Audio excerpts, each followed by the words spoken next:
What up, YouTube? It's your boy Iceman Guru, aka Dr. J, back at you with another installment on the High Frequency Only channel.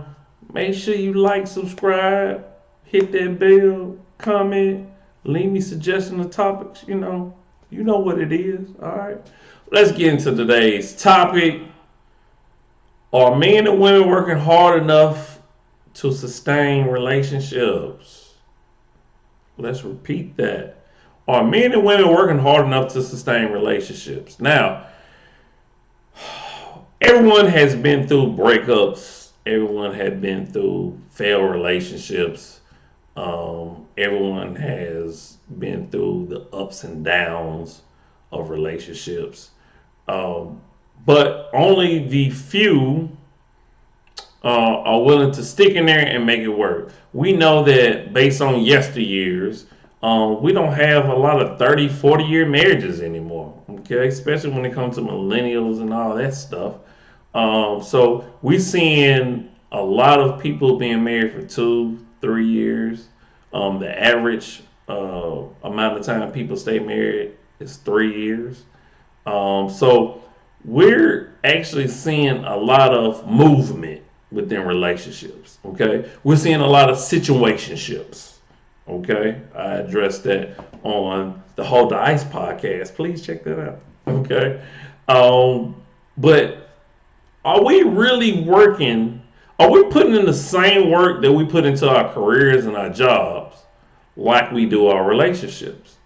And I believe that we do not. Okay. Um, a relationship is work. A marriage is work, particularly a marriage. Okay. So, and I don't think a lot of us really focus on the person that we chose to say I do to, or we chose to be in a committed relationship with. I mean, it's tough, okay, dealing with somebody on a daily basis that thinks differently than you do, acts differently than you do, okay, have pet peeves that you don't like, has little quirks, okay, and to consistently be involved with somebody and tolerate with those things is not easy, okay? But the biggest thing is we have to work on ourselves because we can't change the person that we decide to be with. We can only change ourselves, okay? So we have to make sure that we have our emotion in check, that we make sure that we respond in certain ways, okay? Because no one can make us do anything. We do it voluntarily. Okay. So the biggest thing is, are we becoming the best version of ourselves? Are we working on our anger? Okay. Are we making sure that we not only tend to the needs of others, but we putting ourselves first? Because if we can't deal with self, how can you make someone else happy?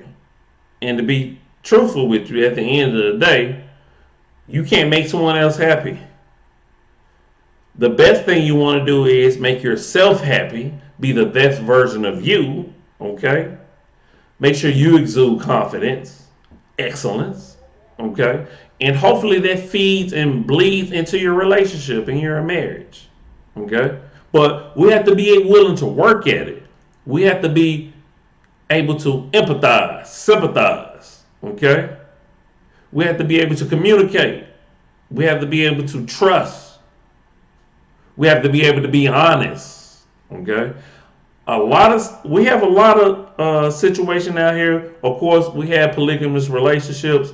We have open marriages. Okay, we got a lot of things going on that have become normalized, and even if it haven't become normalized, they're out there. Versus 20, 30 years ago. Okay, so we have a lot of different arrangements, special arrangements, arranged marriages. Of course, arranged marriages have been along forever, but we have a lot of different situations where people are voluntarily signing up to be in. But regardless of what situation that you sign up to be in, you still got to deal with other people who think differently than you. You have to make sure that you're able to connect, get along, to be alone with that other person. Okay. And it's not easy. You have to be able to work. Okay. But that work comes from you. You have to work on you. All right. When two people work on them, then they can come together and they can maintain something. The reason why relationships and marriages is not working, because when two people get stressed, the first thing they do is turn on each other. Instead of developing coping mechanism, coping skills, okay? Conflict resolution, problem solving, things that they actually help them, because most of us didn't receive those skills in college, high school, nor in the home. So a lot of us are devoid of skills that we need in order to maintain a successful relationship. Some of us are wise enough, mature enough, articulate enough, okay, in order to develop certain skills, in order to seek therapy, educate themselves, whether through books, seminars, webinars, workshops, okay. But everybody don't see the importance of relationship building. So a lot of people struggle because a lot of people just thinking sexually. A lot of people just thinking what makes them feel good. Who can buy them the new Fendi bag? Who can hop on a pogo stick? But are we truly invested? A relationship is an investment. A relationship about costs and benefits.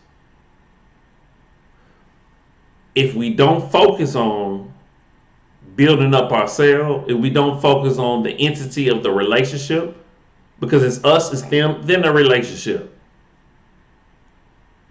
It's a holy trinity, so to speak. All right. All right, we're going to end the video, man. We're going to keep it short and sweet.